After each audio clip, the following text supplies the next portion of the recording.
Big Brock Lesnar, Triple H, Big Show, yeah.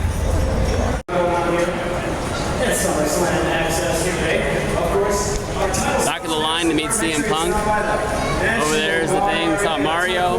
Already saw Above Average Muda right when I walked in. I already saw yeah, because he gave me the ride. But as you can see, there's nobody but me. I am the last in line.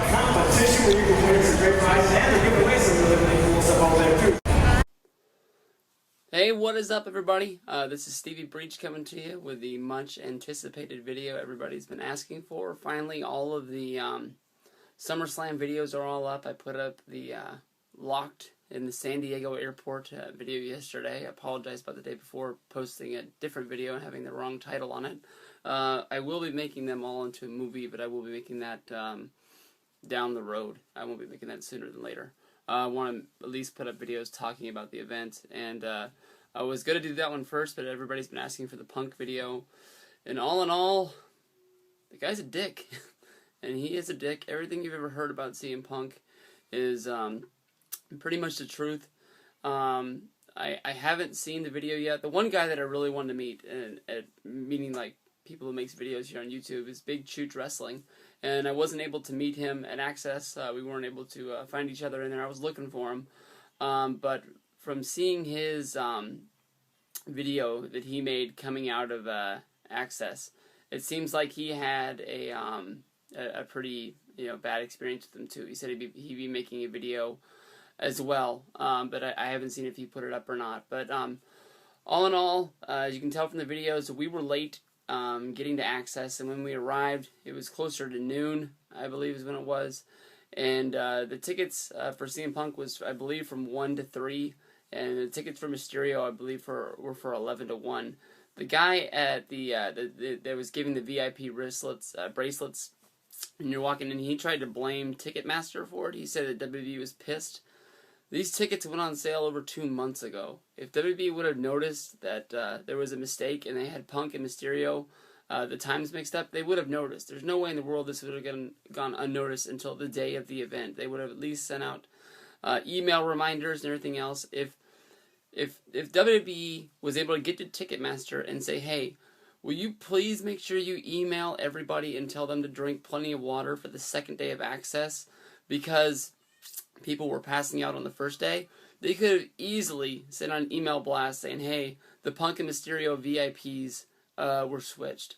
I'm not saying that this inconvenienced me at all. I was able to meet both my people, but I was last in line, and when I was going through, the people that worked the Access desk said that they'd sold 279 tickets, and I was number 274. So there were 5 people that did get shut out from meeting CM Punk. Either they didn't come, or they were coming later, and I don't know what they did to help them out. Knowing WB, I know they would step up to the plate. I know they would help them out.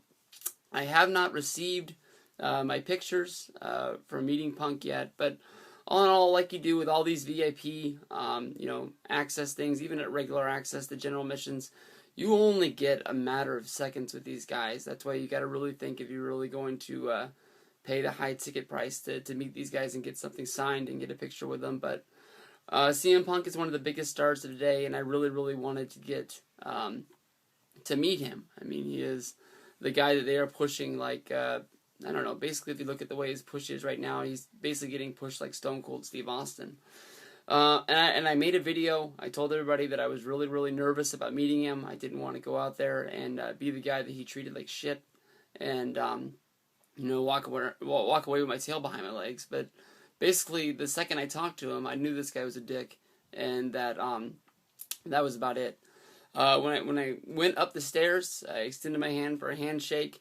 I honestly did know that Punk doesn't like to shake hands, but it's just, it's just the general normal thing I've always done when I've met wrestlers, and I guess the second I stuck my hand out there, I know I'd done the wrong thing, and he stuck his fist out there to, give me, the things, but how, close my fist is right now? His fist was like this, alright, if we really have to do it, I'm not really going to give you a whole lot there, and he asked me how I was doing, and I just said, and the one real thing that I really thought of was it was a real big compliment to give him, I thought. And he honestly really took it the wrong way. If you go back, if you listen last year, it was right after the Money in the Bank deal, and he was getting the huge push. ESPN has a podcast called the BS Report, and it's hosted by Bill Simmons. Bill Simmons is a great. He does mostly basketball. He covers a lot of other sports, but he's a really great writer, and his podcast is even better. He has a whole lot of fun. He's not a whole real serious guy. He's had other wrestlers on there, like The Miz. And he had The Miz on there when he won the championship after Survivor Series. Talked to him a lot about being on the Real World. He was a big fan of that. He's a big reality TV fan. But he had CM Punk on there when he was getting his big push. And the wrap-up of the whole thing is Punk really sort of stopped the wrap-up of the show to say this, that his career goal, if he never did anything else in pro wrestling, is to make wrestling cool again. And honestly, that meant a lot to me, because exactly, when I went up to him and I met him, and I said, hey, I heard that interview you did, and it really touched me, and I thought it was really cool what you said about your career goals, about, trying to make wrestling cool again like it was with the NWO and WCW, the Monday Night Wars, when everybody was really talking about wrestling. I said, I am a 31-year-old guy. I don't really have a whole lot of people to talk to wrestling about, but I remember, back in the day, I used to be able to talk to everybody about wrestling, and I just said, if there was more people out there to, talk wrestling about, I'd be a happy man, and I'd really appreciate that, just because I'm running out of people to talk about wrestling, and I love this stuff. I've loved it ever since I was little. I said it just like that, and I gave him a whole lot of passion. There was no BS in it or anything like that, and he just looked at me and he goes, well, I'm doing my best, and I'm just like I know that I just gave him I rolled my eyes at him, and I just wanted to tell him to fuck off right there. It just, I don't know, man. I couldn't pat the guy on the back any better than I did, and for him just to really blow me off like I'm nobody. I know that he was out there in the sun for 2 hours, and the way they do SummerSlam Access is pretty cool to be a fan, but at the same time, it's got to suck for those guys to be out there for 2 hours shaking hands in the heat. We at least get to move around and stuff like that, but they're really stuck in one position, and they don't get to do a lot. Maybe he was out there, maybe he was nice to the first 10, 15 people, but after that, just the whole CM Punk is a dick thing turned out. I got my figure signed right here. It's kind of hard to hold maybe I can do that. Bam.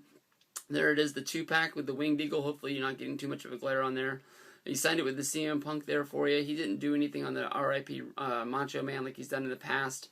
Honestly, he wasn't doing any sort of personalization or anything like that. Above Average Muda, he went through the line before me because he was a little bit earlier than I was. But he actually wanted to give his autographs away to kids, pretty much. And he asked them just to put 2 names on there. I can't remember the names, but they were real easy, short, small names. I think one of them was Isaiah, but I'm not 100% sure. And he wouldn't even write that on there. But I don't know. Maybe that's just the rules of the stuff. Mysterio is a whole lot nicer. I actually became more of a Mysterio fan after meeting him for a second time, but I'll get into that in my Access story. I just wanted to talk about CM Punk. I've already gone for 8 minutes talking about a moment where it was about 30 seconds. But this is Stevie Breach. Thank you for watching all the videos, and I'll have more pumped out later. Thanks, guys.